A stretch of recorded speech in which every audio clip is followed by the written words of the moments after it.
Pakistan this week میں ایک بار پھر خوش آمدید۔ نون لیگ اور ایم کیو ایم کے درمیان رابطوں میں تیزی۔ نون لیگ کا وفد ہفتے کو ایم کیو ایم کے مرکز بہادرآباد کا دورہ کرے گا۔ انتخابی اتحاد کے سلسلے میں کمیٹی کے قیام اور دیگر معاملات پر بات چیت متوقع۔ مزید احوال اس رپورٹ میں۔ عام انتخابات کے سلسلے میں سندھ میں بننے والا اتحاد کے حوالے سے مسلم لیگ نون اور ایم کیو ایم پاکستان کے درمیان رابطوں میں تیزی آ گئی۔ میڈیا رپورٹ کے مطابق لاہور میں ہونے والی ملاقات میں ایم کیو ایم وفد نے لیگی وفد کو بہادرآباد آنے کی دعوت دی تھی۔ ذرائع کا کہنا ہے پاکستان مسلم لیگ نون کا وفد ہفتے کو ایم کیو ایم کے مرکز بہادرآباد کا دورہ کرے گا۔ وفد میں سعد رفیق، بشیر میمن، ایاز صادق اور دیگر شامل ہوں گے۔ ذرائع نے بتایا کہ انتخابی اتحاد کے سلسلے میں کمیٹی کے قیام اور دیگر معاملات پر بات چیت متوقع ہے۔ نون لیگی وفد کی ایم کیو ایم کے علاوہ جی ڈی اے کے وفد سے بھی ملاقات متوقع ہے۔ ملاقات میں انتخابی حلقوں، نئی حلقہ بندیوں سمیت سندھ میں مضبوط الائنس اور انتخابی حکمت عملی پر بھی غور کیا جائے گا۔ فرح گوگی کے 3 ارب 82 کروڑ کے خفیہ اثاثوں کی تفصیلات منظر عام پر۔ 3 برس کے دوران فرح گوگی کے ظاہری اثاثوں میں 420% اضافہ ہوا، غیر ظاہری اثاثوں میں 15,300% اضافہ ہوا۔ مزید جانتے ہیں اس رپورٹ میں۔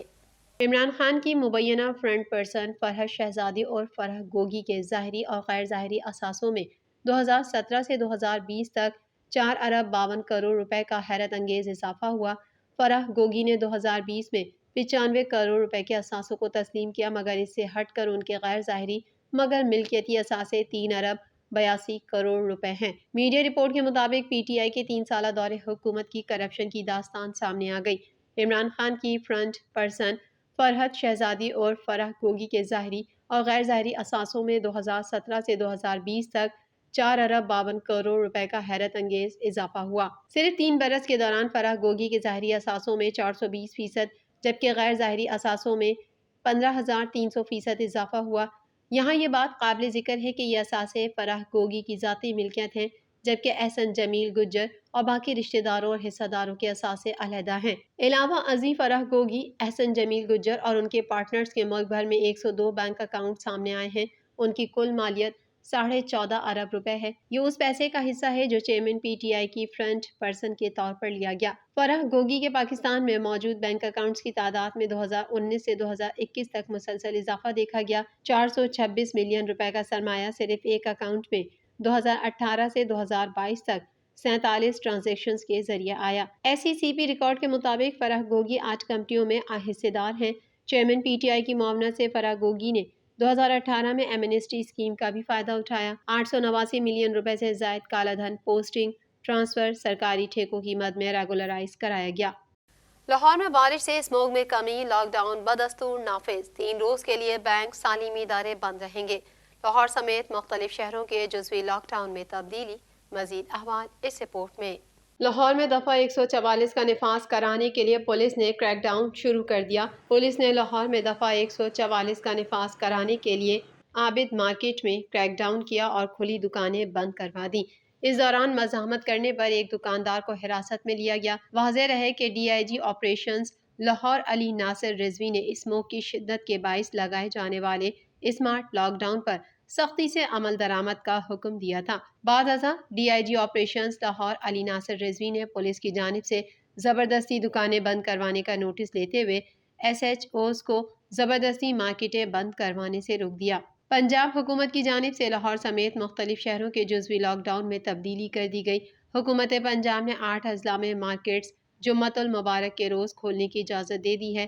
محکمہ پرائمری ہیلتھ کیئر پنجاب کی جانب سے ترمیمی نوٹیفیکیشن جاری کر دیا گیا ہے۔ نئے ترمیم شدہ نوٹیفیکیشن کے مطابق شاپنگ مال سمیت مارکیٹس آج کھولی جا سکیں گی، جبکہ ہفتے اور اتوار کو بند رہیں گی۔ فیصلے کا اطلاق لاہور، ننکانہ صاحب، شیخوپورہ اور قصور میں ہوگا۔ نوٹیفیکیشن کے مطابق فیصلے کا اطلاق گجرانوالہ، نارووال، حافظ آباد، سیال کوٹ پر بھی ہوگا۔ آج بروز جمعہ شاپنگ مال اور مارکیٹس معمول کے مطابق کھلیں گی۔ ریسٹورنٹ، سینما، جم بھی آج کھلے رہیں گے۔ دوسری جانب حکومت پنجاب نے اسمارٹ لاک ڈاؤن کا نوٹیفیکیشن جاری کر دیا۔